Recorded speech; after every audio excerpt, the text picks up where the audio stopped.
잘 오셨습니다. 반갑습니다. 오늘은 12월 둘째 주일입니다. 2024년이 저물어 가고 있습니다. 성탄절이 다가오는 대림절 둘째 주일, 우리를 구원하기 위해서 이 땅에 오신 예수님은 우리를 위해 십자가까지 지셨습니다. 십자가까지 지신 예수님이 우리에게 주시려고 하셨던 것은 세상이 줄 수 없는 참 평안입니다. 세상의 그 무엇과 바꿀 수 없는 구원입니다. 영생입니다. 바라기는 여러분의 심령에 하나님이 주시는 참 평안과 구원의 감격이 넘쳐나기를 축원합니다. 잘 오셨습니다. 환영하고 축복합니다. 우리 함께 인사하겠습니다. 하나님은 성도님을 사랑하십니다. 사랑하고 축복합니다.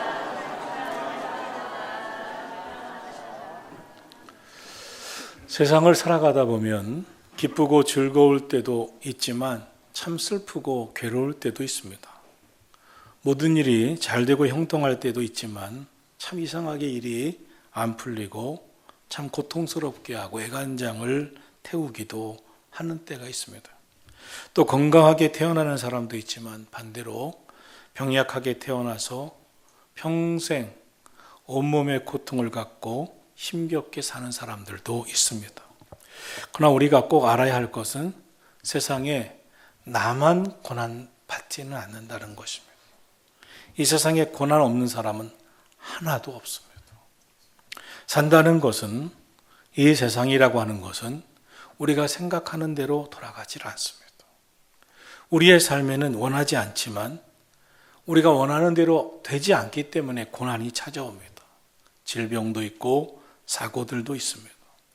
생각하지 못했던 때에 찾아오는 사랑하는 부모님이 먼저 돌아가신다든지 배우자, 자녀, 형제, 가족들의 죽음도 있습니다. 사업이 어려워지고 파산되기도 합니다. 이별, 이혼도 있습니다. 자기 자신의 질병도 있고 사랑하는 가족들의 질병도 있습니다.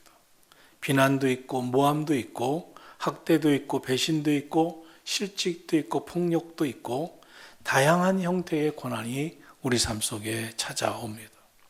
이때 사람들의 일반적인 반응은 무엇입니까? 먼저 그 자체를 부정합니다. 인정하려 하지 않습니다. 그 문제와 자신이 그렇게 고난을 당할 이유가 없다고, 상관이 없다고 말하기도 합니다. 자신이 겪는 고난을 받아들이려고 하진 않습니다. 회피합니다. 두 번째는 회피입니다. 그래서 문제에서 도망치려고 합니다.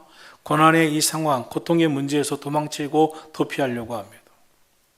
그런데 세 번째는 좌절입니다. 알고 보니 인정하지 않으려 해도 그 문제는 자신과 상관이 있습니다. 고난을 회피하고 도망치고 싶지만 도망이 안 되고 회피가 안 됩니다. 그러니 좌절합니다. 원망합니다. 그러다가 낙심하고 행복을 포기합니다. 미래를 포기합니다. 왜 그럴까요? 고난을 감당하기가 쉽지 않기 때문입니다. 고난을 이해해 보려고 해도 이해가 되지 않기 때문에 그렇습니다. 고난의 문제는 해결하기도 어렵고 이해하기도 어렵습니다. 고난은 또한 종류가 다양합니다. 이 문제 하나 해결했으면 또 이 문제가 터집니다. 또 저 문제가 터지기도 합니다. 엎친 데 덮친 격입니다. 세상은 고난의 연속입니다. 너무나 다양한 고난들이 있습니다. 그런데 오늘 우리에게 주시는 말씀은 너무나 이해가 안 갑니다. 고난당한 것이 내게 유익이라. 어떻게 고난이 유익입니까? 고난은 고난이죠. 그런데 성경은, 하나님의 말씀은 고난당한 것이 인생의 고통만이 아니라는 거예요. 믿음의 사람들에게 그 고난당한 것은 반드시 하나님은 유익이 되게 하신다는 것입니다. 그래서 하나님의 말씀을 우리에게 전하고 있습니다. 고난당한 것이 내게 유익이라. 요셉의 생애를 보면 어린 시절에 어머니가 다른 형들에게 미움을 받고 학대를 받고 버려짐을 받고 결국 노예로 팔려갑니다. 그것도 외국으로.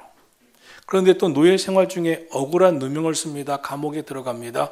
계속해서 엎친 데 덮친 격으로 어두운 터널을 지나가야 했습니다. 그것도 길고 캄캄한 어두운 터널이었습니다. 끝이 보이지 않았습니다.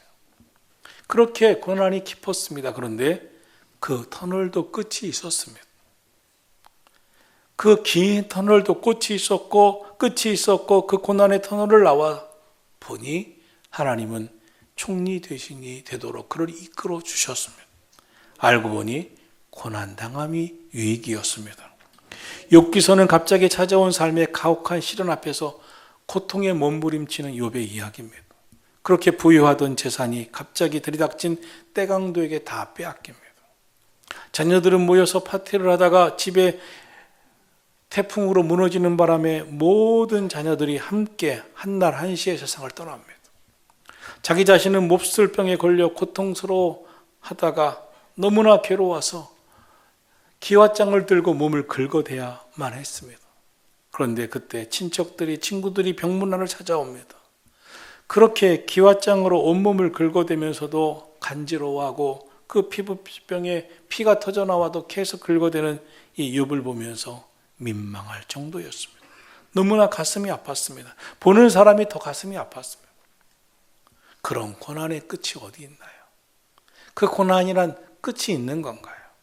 그런데 결국 욥은 고난을 이겨냅니다. 극복합니다. 그 고난도 끝이 있었습니다. 그것이 다가 아니었습니다. 갑절의 축복을 받았습니다.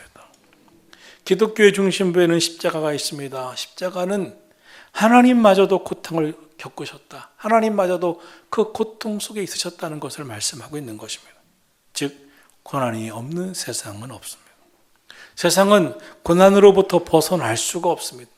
우리가 사는 세상은 그런 세상입니다. 그런데 사람들은 고난을 당할 때 매우 당황스러워합니다. 나에게 일어나지 않아야 할 일이 일어났다고 생각합니다. 고난을 겪을 때 사람들의 반응은 왜 나에게 이런 일이라고 말합니다. 평소에 하나님을 전혀 믿지도 않고 믿어도 대충 믿었던 사람이 고난이 찾아오면 이렇게 말합니다. 하나님, 왜 당신은 나에게 이렇게 가혹하십니까? 하나님이 계셨다면 어떻게 이럴 수 있습니까? 하나님을 제대로 믿은 사람이 얘기했으면 괜찮은데 교회도 안 나오고 믿음도 없던 사람이 이렇게 말할 순간도 있습니다. 왜냐하면 자신에게 오지 말아야 할 고난이 왔다고 생각하기 때문입니다. 정신의학자 스카펫은 신경증에 대해서 얘기하면서 사람들은 고통을 당할 때 대체물을 찾는다고 했습니다. 고통을 쉽게 피하고자 다른 대체물을 찾는다는 거예요. 예를 들어 고난을 잊고 싶어 술을 마시고, 고통을 잊고 싶어 마약을 하고, 고난과 고통을 잊고 싶어 게임을 하고, 도박에 빠지고, 대신 폭력적이 된다는 겁니다. 그런데 오히려 그것 때문에 인생은 더 망가집니다. 고통스러운 현실을 피하려고 다른 것으로 해결하려고 다른 쾌락과 즐거움을 찾는데 오히려 그렇게 찾은 고통이 잠시는 있게 했는지 모르지만 점점 더 그것은 잊혀지는 게 아니라 삶을 더 망가지게 해버리고 만다는 것입니다. 너무나 고통스러워서 술을 마시고 살았는데 조금 마시면 안 되는 거예요. 더 마셔야 돼요. 더 많이 마셔야 돼요. 술에 빠져 알코올 중독에 빠져버립니다. 마약도 게임도 도박도 처음에는 잠깐 하면 풀렸는데 점점 더 많이 해야, 더 많은 마약을 마셔야, 더 많은 게임을 해야, 더 많은 시간을 도박을 해야 겨우 견디는 겁니다. 중독이죠. 이런 고통이 우리 삶에 있습니다. 그런데 여러분, 고난 때문에 인생은 힘들 수는 있지만 고난이 꼭 불행을 주는 것은 아닙니다. 어떤 사람은 고난이 내게 유익이 되어 그 고난을 딛고 일어서서 알고 보니 고난 때문에 행복해진 사람도 있습니다. 그럼 누구에게나 찾아오는 고난에 대해서 우리는 어떤 태도, 어떤 관점을 갖고 살아가야 할까요? 고난이 가져다주는 고통은 누구에게나 똑같지만 어떤 자세를 취하느냐에 따라서 고난이 축복이 되기도 하고 저주가 되기도 하기 때문인 것입니다. 그러므로 고난에 대한 성경적인 관점, 하나님은 고난에 대해서 무엇을 말씀하시는지 아는 것이 중요합니다. 그럼 하나님의 말씀은 고난에 대해서 어떤 자세를 취하라고, 어떤 마음가짐을 가지라고 말씀하고 있나요? 첫째로, 고난을 통하여 자기 자신을 깊이 생각하고 자신의 잘못을 깨닫는 기회로 삼으라고 말씀하고 있습니다. 67절입니다. 고난당하기 전에는 내가 그릇 행하였더니 이제는 주의 말씀을 지키나이다. 고난당하기 전에는 자신에게 무엇이 문제 있는지, 무엇이 잘못되었는지, 몰랐다는 거예요. 고난을 겪으면서 나에게 이게 문제였구나. 나도 고난을 겪으면서 내가 고난당한 이유가 이것 때문이었구나 깨닫게 된다는 거예요. 그러므로 고난을 겪으면서 자신을 깊이 생각하고 자신을 돌아보는 기회로 삼으라는 것입니다. 미국의 대통령 중에 가장 훌륭한 대통령으로 꼽히는 분이 아브라함 링컨 대통령입니다. 그는 우리가 잘 아는 것처럼 대통령이 되기 전에 여러 번 실패를 했습니다. 그리고 결국 정말 은혜 가운데서 마침내 대통령이 되었습니다. 이제 고난이 끝인 줄 알았는데 그때부터 더 고난이 생겼습니다. 부인이 심각한 질병에 걸려 가정이 어려워졌습니다. 그의 오른팔과 같은 참모총장이 반기를 들었습니다. 어려움은 계속 있었습니다. 그때 링컨이 왜 이런 일이 계속 생기는지 하나님 앞에 나가서 기도의 씨름을 하게 됩니다. 하나님, 나에게는 왜 고난이 끝남이 없나요? 끝이지 않나요? 그는 기도하는 가운데 자기가 살아온 삶을 돌아보면서 하나님, 내가 깨달아야 할 것이 무엇입니까? 알게 해주세요 라고 기도하는 가운데 하나님이 깨닫게 하시는 것이 있었어요. 자기 마음 중심에 미움이 있었어요. 자기 마음 중심에 깊은 정욕의 마음이 있었어요. 그것을 깨닫습니다. 그는 깨닫게 한 즉시 마음속에 역사하는 악한 영을 물리쳐달라고, 미움을 물리쳐달라고 기도합니다. 하나님이 이 미움을 물리치지 않으면 내 삶은 계속 시련의 고난의 연속일 겁니다. 하나님, 내 마음에 하나님 기뻐하시지 않는 생각과 마음이 있습니다. 하나님, 이 악한 영이 주는 생각을 물리쳐 주십시오. 그를 괴롭혔던 모든 문제들을 가지고 기도하기 시작합니다. 그때 마음의 평안이 찾아왔습니다. 삶이 행복해지기 시작했습니다. 여러분, 우리는 생각을 자유라고 생각합니다. 맞습니다. 우리의 인생 자유라고 생각합니다. 그러나 자유가 아닙니다. 우리 안에 나쁜 생각, 악한 생각, 음란한 생각이 계속 들어오면 그것은 분명 사탄이 우리 삶에 침투하여 우리의 인생을 망하게 하는 역사하고 있는 겁니다. 계속해서 미움을 주고 나쁜 생각을 주고 악한 생각을 주면 마치 가룟 유다의 생각에 나 너무 억울해. 예수님의 제자가 되어서 3년 넘게 쫓아다니는 게 너무 억울해. 어떻게든지 내가 손해배상을 받아야 돼. 내가 어떻게 손해배상을 받을까 생각하다 예수님을 팔아서 돈을 갖자 하고 그 마음에 사탄이 들어와 그 마음을 자리 잡고 그 마음속에 예수님을 팔려는 생각까지 하고 돈을 받고 예수님을 팔았듯이 우리 안에 들어온 나쁜 생각, 미움의 생각, 악한 생각, 음란한 생각이 들어오면 이것이 내 인생을 망하게 하는 거구나 라고 깨닫지 못하는 인생이 얼마나 많은지 모릅니다. 그때 하나님께서 고난을 통해서 깨닫게 하시는데 하나님 주시는 은혜 속에서 깨닫는 사람이 있고 깨닫지 못하는 사람이 있다는 거예요. 깨달으면 축복의 문이 열리는 거예요. 잠언서 17장 3절을 말씀합니다. 도가니는 은을, 풀무는 금을 연단하거니와 여호와는 그 마음을 연단하시느니라. 도가니가 뭡니까? 풀무가 뭡니까? 극심한 시련, 고통을 상징하는 뜨거운 용광로입니다. 은과 금은 그냥 되는 게 아닙니다. 큰 돌, 원석을 풀물불 속에, 용광로 속에 집어넣어 녹이는 겁니다. 그러면 몰랐던 불순물이 빠져나가기 시작합니다. 불에 들어가기 전까지는 불순물이 그렇게 많은지 몰랐는데 그 뜨거운 풀물불에 들어가자 이 불순물들이 빠져나가기 시작합니다. 인생을 살다 보면 우리가 원하지 않았는데 하나님께서 고난도 주시고 하게 하시는 일도 있고 겪게 하시는 일도 있습니다. 그때 나는 그것이 왜 있을까 괴로워하는 것이 사실이지만 하나님의 말씀과 뜻 가운데 기도하면서 말씀 따라 살다 보면 이것이 불순물이었고 저것이 불순물이었고 하나씩 하나님께서 녹여 씻겨 나가게 하신다는 것입니다.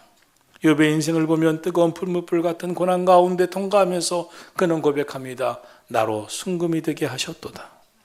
중요한 사실은 용광로 안에 욥은 없어지지 않았습니다. 불순물은 녹아져 없어졌지만 욥의 금 같은 순금 같은 신앙은 남았습니다.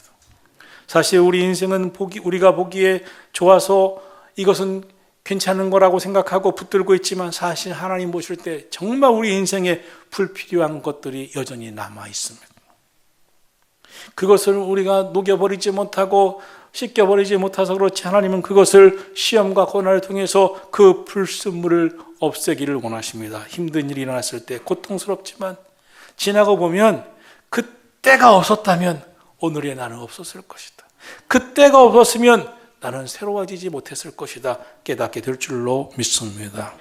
히브리서 12장 11절로 말씀합니다. 무릇 징계가 당시에는 즐거워 보이지 않고 슬퍼 보이나 후에 그로 말미암아 연단받은 자들은 의와 평강의 열매를 맺느니라. 할렐루야. 징계를 좋아하는 사람이 어디 있어요? 즐겁지 않고 너무나 힘들다 슬퍼 보였지만 연단을 통과하고 나니 하나님께서 의와 평강의 열매를 맺게 하셨다는 거예요. 하나님이 택한 자는 고난을 고난으로 끝나지 않게 하시는 줄로 믿습니다. 하나님의 백성들은 다릅니다. 하나님은 고난을 통하여서 의와 평강의 열매를 맺게 하시는 축복이 있음을 믿으시기를 축원합니다. 둘째로 고난은 하나님의 말씀을 배우고 지켜나가는 기회를 주시는 것이라고 말씀하고 있습니다. 주는 선하사 선을 행하시오니 주의 율례들로 나를 가르치소서. 68절입니다. 고난당한 것이 내게 너무나 괴로웠지만 시련이었지만 그로 말미암아 내가 주의 율례를 배웠나이다. 할렐루야. 시편 기자는 고난을 통해 말씀의 은혜를 많이 받습니다. 그는 말씀이 얼마나 귀하고 축복이 되는지 고난을 겪고서야 알았습니다. 그렇기 때문에 고난을 겪은 후에 늘 말씀을 사모하고 말씀대로 살았고 고난을 통해 말씀의 은혜를 받고 보니 너무나 기쁘고 좋아서 고난을 기뻐하게 되고 감사하게 되었다는 것입니다. 오늘 본문 72절입니다. 주의 입의 법이 내게는 천천 금은보다 좋으니라. 73절입니다. 주의 손이 나를 만들고 세우셨사오니 내가 깨달아 주의 계명들을 배우게 하소서. 할렐루야. 여러분, 사람이 건강하다고 오래 삽니까? 아닙니다. 재산이 많다고 장수합니까? 생명 하나님께 있습니다. 여러분, 어떤 사람이 행복합니까? 돈이 많다고 행복합니까? 권력을 가졌다고 행복합니까? 명예가 높다고 행복합니까? 인기가 많다고 행복합니까? 행복은 거기 있지 않습니다. 스위스의 철학자 칼 힐티가 말합니다. 하나님으로부터 멀어지는 것이 불행의 시작입니다. 교회로부터 멀어지는 것이 불행의 연속입니다. 그렇습니다. 하나님과 교회로부터 멀어지면 점점 더 불행해진다는 겁니다. 시편 73편 27절 28절을 보면 무릇 주를 멀리하는 자는 망하리라. 하나님께 가까이함이 내게 복이 됨이라. 우리가 행복하려면 기쁨이 있어야 됩니다. 낙이 있어야 됩니다. 낙이 있어야지 이렇게 말합니다. 그런데 이 낙은, 기쁨은 두 가지로 구분됩니다. 세상의 기쁨, 세상의 낙, 영적인 기쁨, 신령한 낙입니다. 이 세상의 낙은, 세상의 기쁨은 육체적인 쾌락을 포함해서 세상에서 누리는 이 즐거움은 추구하면 할수록 만족이 없습니다. 계속 더 하고 싶고 세상에서 이것 가지고 행복하지가 않아요. 더한 거 없나, 더한 거 없나. 그리고 문제가 계속 있습니다. 고통이 따라옵니다. 반드시 대가를 치릅니다. 세상에서 얻고자 하는 즐거움은, 낙은 행복을 찾으려고 해도 잡히지도 않고 결국은 후회뿐입니다. 그런 길로 가면 안 됩니다. 우리가 진정으로 추구해야 하는 기쁨, 하나님이 주시는 신령한 낙인 줄로 믿습니다. 오늘 본문 시편 119편은 정확한 저자를 찾지 못했습니다. 그러나 많은 성경학자들은 내용에서 많은 부분이 다윗이 썼을 거라고 봅니다. 그도 그럴 것이 다윗이 경험하고 다른 시편에서 고백한 내용과 많이 닮아 있기 때문입니다. 오늘 본문에서 고백합니다. 고난당하기 전에 내가 그릇 행하였더니 이제는 주의 말씀을 지키나이다. 다윗도 고난당하기 전에는 그릇 행한 적도 있었습니다. 그러나 주의 말씀을 깨닫고 지키기 시작했습니다. 말씀을 통해 얻게 되는 기쁨, 말씀의 의뢰 속에 사는 것이 행복임을 믿으시기를 축원합니다. 시편 119편 105절은 말씀합니다. 주의 말씀은 내 발의 등이요 내 길의 빛이니이다. 셋째로 오늘 성경은 결론적으로 말씀합니다. 고난당한 것이 내게 유익이 되었다라고 말씀합니다. 71절입니다. 고난당한 것이 내게 유익이라 이로 말미암아 내가 주의 율례들을 배우게 되었나이다. 하나님께서 우리에게 축복의 보화를 보내주실 때 고난이라고 하는 검은 보자기에 싸서 보내주실 때가 있다고 합니다. 그러므로 이 검은 보자기만 보고 이 고난만 보고 괴로워하면서 아유 나는 이 고난 이 괴로움 싫어 라고 생각해보고 고난의 보자기를 열어보지 펼쳐보지 않는 사람들이 많은데, 고난의 보자기를 펼쳐보면 감추었던 하나님의 축복과 보화를 발견하게 된다는 것입니다. 고난이 너무나 힘들고 싫어서 나는 외면합니다, 안 하려고 합니다. 많은 성도들도 교회에서 봉사하고 주일하다가 고난이라고 생각하고 이렇게 고난당할 바야 속장을 왜 하냐, 교회학교 교사를 왜 하냐, 팀장을 왜 하냐 금방 내놓습니다. 그리고 그것을 하나님이 주시는 축복의 그 보자기 안에 감추인 그 보화를 가지려 하지 않습니다. 그런데 그 고난의 보자기를 내버리고 나니 내게 더 큰 환난이 오는 거예요. 미국의 시인 롱펠로는 말씀했습니다. 참고 기다려라. 이 힘든 고난은 땅에서 솟아오는 저주가 아니다. 어둡게 변장한 모습으로 하늘에서 내려온 축복이다. 고난으로 변장한 하나님의 축복으로 우리에게 다가온다는 거예요. 그것만 보고, 시련만 보고, 고난만 보고 외면하고, 신앙생활도 외면하고, 기도도 외면하고, 기도가 얼마나 힘들어요. 나 그래서 기도 안 해. 기도 속에 감추인 축복이 없다는 거예요. 봉사 힘들어서는 안 해. 이 봉사 속에 감추인 축복을 못 받는다는 거예요. 사랑하신 성도 여러분, 오늘 성경은 말씀합니다. 고난당한 것이 내게 유익이 되었도다. 러시아의 과학자들이 이런 실험을 했습니다. 편안한 삶이 생명과 어떤 연관성이 있는가? 과학자들은 동물을 두 그룹으로 나눕니다. 아주 좋은 환경을 주었습니다. 먹을 것 충분히 주었습니다. 평안히 살게 했습니다. 다른 동물은 생명의 위협을 당할 정도로 위험도 그 환경 속에 주어졌습니다. 약간의 음식만 주었습니다. 그런데 이상했습니다. 평안하게 음식도 언제든지 먹을 수 있을 정도로 아주 풍성하게 낳은 동물들이 오래오래 평안하게 잘 살 줄 알았습니다. 이상하게도 얼마 안 돼서 좋은 환경에 살던 동물들이 먼저 병들기 시작했습니다. 생기가 하나도 없어졌습니다. 하나씩 죽어 나갔습니다. 오히려 고난을 겪은 동물들이 더 오래 견뎠고 오래 살았습니다. 이와 같이 우리의 삶 가운데 고난과 긴장이 있는 것은 반드시 나쁘지 않다는 것입니다.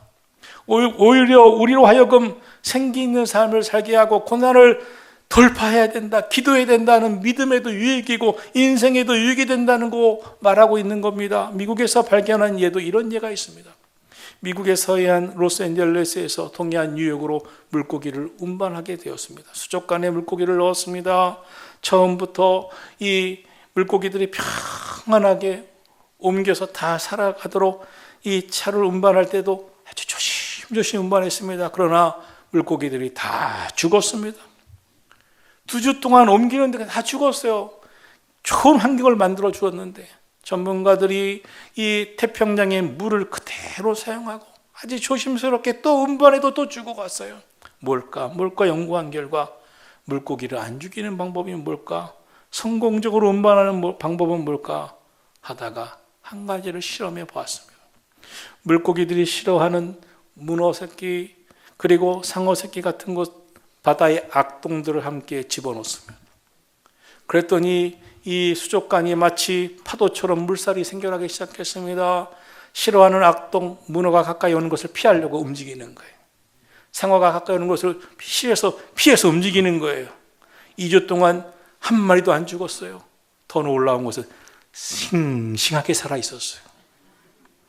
고난은 괴로운 것이나 고난을 이기면 분명히 복이 될 줄로 믿습니다. 뿐만 아니라 고난을 이기면 강한 자가 되고 위대한 인물이 되고 하나님께서 높여 쓰시는 귀한 자가 될 줄로 믿습니다. 어떤 사람은 위대한 사람, 귀한 자가 되기로 싶긴 하지만 고난을 싫대요. 그런 방법은 없습니다. 고난을 통과하는 자가 위대한 사람이 되고 강한 자가 되고 귀한 인물이 되는 줄로 믿습니다. 그런데 우리가 잘못하면 고난은 하나님도 모르고 죄 가운데 사는 사람들에게나 있어야 한다고 착각합니다. 그럼 아브라함이 왜 시련과 고난을 당했겠어요? 아브라함처럼 믿음 좋은 사람이, 욥처럼 믿음 좋은 사람이 왜 시련과 고난을 당했겠어요? 하나님 잘 믿고 말씀대로 사는 사람이 고난이 없어야죠. 하나님은 아브라함에게 시련과 고난을 주신 후에 그것을 이겨내자 여호와 이레 축복 주시고 하늘의 별을 보여주시고 하늘의 별같이 바닷가의 모래알같이 내가 반드시 너에게 복주고 번성케 하고 번성케 하라고 맹세까지 하셨습니다. 고난을 이겨내기를 축원합니다. 욥기 2장 10절을 보면 욥이 고난당하는 모습을 지켜보던 아내가 욥을 욕하면서 이렇게 말합니다. 욥의 아내가 그에게 이르되 당신이 그래도 믿음을 굳게 지키느냐? 하나님 욕하고 죽어버려라 악담을 합니다. 그러나 욥은 아내에게 말합니다. 그대의 말이 어리석은 여자와 같도다. 우리가 하나님께 복을 받았은즉 고난도 함께 받는 것이 아니겠느냐. 그리고 이 모든 일에 욥은 입술로 범죄치 아니하니라. 사실 우리도 욥의 아내와 같이 잘못된 생각을 하고 살아갈 때가 많습니다. 왜 내게 고난을 주셨는지 하나님을 원망하며 살 때도 있습니다. 낙심할 때도 있습니다. 그러다가 더 큰 불행을 당하기도 합니다. 그러나 오히려 이 고난을 통해 더 큰 축복을 받을 줄로 믿고 욥과 같이 하나님이 내게 축복도 주셨으니 고난을 주시는 것도 당연하지 아니었느냐 고백하다가 그러나 내가 가는 길을 그분이 아시나니 나를 단련하신 후에는 내가 순금같이 되어 나오리다 고백하기를 축원합니다. 결국 욥 갑절의 축복을 받습니다. 재산도 자녀도 건강도 더 갑절로 복을 받습니다. 고난만 보지 마시고 고난을 극복하고 난 저 너머의 축복을 보실 수 있기를 예수님의 이름으로 축원합니다. 그럼 고난의 유익은 무엇일까요? 하나님께서 고난을 통해 무슨 유익을 얻으라고 하셨을까요? 먼저 고난을 통하여 주시는 유익은 우리의 믿음을 온전케 하시는 것입니다. 야고보서 1장 2절을 말씀합니다. 내 형제들아 너희가 여러 가지 시험을 만나거든 온전히 기쁘게 여겨라. 이는 너희 믿음의 시련이 인내를 만들고 이로 인하여 온전하고 구비하여 조금도 부족함이 없게 하려 함이니라. 할렐루야. 여러 가지 시험은 고난을 통해서 우리의 믿음을 온전케 이끌어 주신다고 말씀하고 있습니다. 그러므로 여러 가지 시험과 고난을 당할 때 원망하고 비관만 하지 말고 내가 깨달아야 할 게 뭘까? 내가 어떻게 변화되기를 하나님은 원하실까? 더 믿음으로 온전히 서가자. 인내하다 보면 하나님이 기대하시는 온전한 믿음의 사람이 되는 줄로 믿습니다. 이어서 고난의 유익은 야고보서 5장 13절을 말씀합니다. 너희 중에 고난당하는 자가 있느냐? 저는 기도할 것이요 즐거워하는 자가 있느냐? 저는 찬송할지니라. 고난은 기도하라는 뜻이 있는 겁니다. 기도하다 보면 은혜를 받게 되고 깨달음을 얻고 기쁨과 감사가 넘치게 될 줄로 믿습니다. 그리고 더 큰 믿음을 가지게 될 줄로 믿습니다. 고난 중에 기도하다가 큰 은혜 받은 사람들 너무나 많아요. 한나를 보세요. 한나는 너무나 억울합니다. 분인 나가 괴롭히니까 그 고난 속에 너무 괴로워서 분인 나와 싸우려고 하다 싸우질 않습니다. 성전에 올라가 간절히 기도하다가 축복을 받습니다. 야곱을 보세요. 야복강 나루에서 하나님의 사자와 씨름하며 기도할 사람입니까? 그렇지만 그는 고난 앞에 기도하고 엎드립니다. 그러자 야곱이 이스라엘이 된 줄로 믿습니다. 여러분, 고난이 오면 무조건 하나님 앞에 엎드려 기도하시기를 축원합니다. 하나님께서 더 많이 깨닫고 복 주시기 위해서 우리를 이끄심을 기억하고 기도하기를 축원합니다. 미국이 자랑하는 화가 가운데 솔맨이라는 화가가 있었습니다. 솔맨은 화가로 유명하고 또 결혼도 해서 행복하게 살 줄 알았는데 결혼한 지 얼마 안 돼서 임파선 암에 걸려 임파선 결핵에 걸리게 됩니다. 의사는 3개월 시한부 인생을 선고했습니다. 그때 임신한 아내가 말합니다. 계속 원망하고 불평하고 내가 암이라니 내가 이 죽는다니 하는 그에게 솔맨에게 말합니다. 여보 3개월밖에 남지 않았다고 원망하고 살지 마시고 3개월이나 남았다고 생각해 보세요. 3개월 동안 하나님을 기쁘시게 하시는 일을 하시면 좋겠어요. 그는 생각합니다. 믿음 좋은 아내의 이야기를 듣습니다. 아내가 하나님께서 기뻐하실 일을 하라고 해서 뭘 할까? 자기는 그림을 잘 그리니까 예수님의 아름다운 얼굴, 예수님의 평화로운 얼굴, 예수님의 인자한 얼굴을 그리기로 작정하고 그립니다. 우리가 흔히 본 예수님의 가장 인자한 얼굴은 솔맨을 통해서 그려졌습니다. 얼마나 예수님의 얼굴을 은혜롭게 잘 그렸는지 처음에 그의 얼굴이 수백만 장이 팔려가기 시작했습니다. 세계적으로 수천만 장이 팔렸습니다. 그러는 사이에 병이 다 나았습니다. 기적이 일어났습니다. 어떤 사람은 모든 것을 다 잃고서야 비로소 깨닫는 사람도 있습니다. 삼손과 같은 사람입니다. 건강할 때는 깨닫지 못하다가 다 잃은 데 음해야 깨닫는 사람이 있습니다. 또 어떤 사람은 높은 자리에 있을 때 겸손하지 못하고 교만하다가 한 번에 추락하는 사람도 있습니다. 사울왕과 같은 사람입니다. 왕이 되어서 평생 한 일하고는 평생 다윗을 미워하고 시기하고 질투하여 다윗 죽이는 일에 하다가 한 번도 좋은 일 못하고 끝났습니다. 어떤 고난이 있든지 항상 기도로 승리하시기를 축원합니다. 고난이 유익되시기를 축원합니다. 고난 속에서 오히려 온전한 믿음의 사람이 되셔서 하나님께 영광 돌리시는 저와 여러분이 되기를 축원합니다. 기도하겠습니다.